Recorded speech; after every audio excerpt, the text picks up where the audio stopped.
Hello, and thank you for contacting Wave Support. I see from your request that you're struggling with a contact lens that tends to drop and stick a little bit, as well as a cylindrical over-refraction. Well, if you look at your design, as you know from your topographies, this is a very spherical cornea.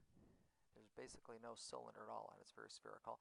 And so when we look at the lens fits, your designs actually look pretty good.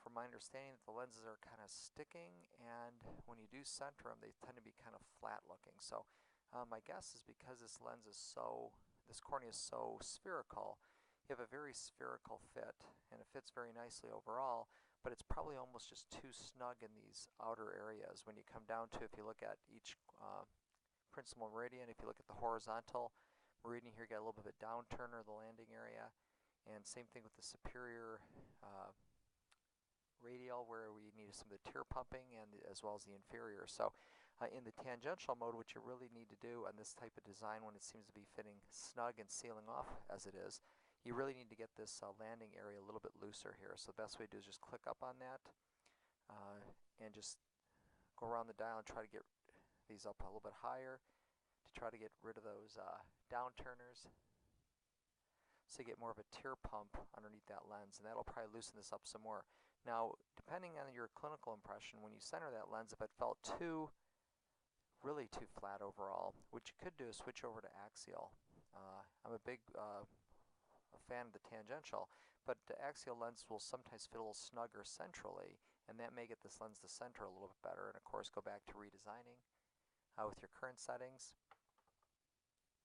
And once that lens lays down, then you can go right around the clock dial once again, and making sure you don't have too tight of a landing zone. For example, this one here, I'd probably bring this up to try to get that nice area through there. This one here, got to get this up a little bit higher.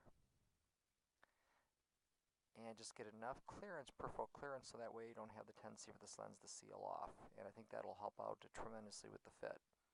Other things you sometimes know, not knowing what this patient wore in the past, 10 is a nice design overall in diameter. I found occasionally in these patients, if they previously were really happy in the traditional gas perms, which are usually 9 to 9.5, sometimes even though the best intentions, the 10 sounds great, sometimes you have to go back down to maybe a 9.5, which kind of gets a little less hardware on that eye and helps loosen the lens up a little bit more.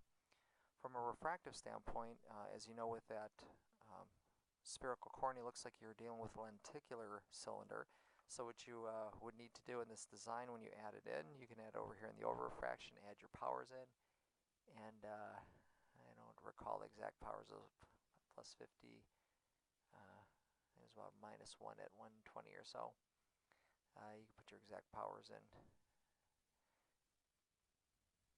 But you'll, when you add those in, what you'll notice now with that lens is if you look at this profile picture down here in the lower left, when you're in superior quadrant, you're pretty thin, and as you come down around the clock dials, you see the lens starts to thicken up down to the bottom. So it basically adds some prism ballasting into that lens to account for the cylinder, and hopefully that'll get you right back on track. So I would do that with both lenses. Again, I think you're dealing mainly with a, wave lenses tend to fit pretty tight to the corneas in general. So if you have a very spherical cornea like this, I find that sometimes these lenses are just almost too tight on the eye. So a couple little tidbits there should hopefully get these lenses fitting better and solve the over-refraction issue. Well, I wish you well with this case. Thank you for contacting Wave Support, and have a great day.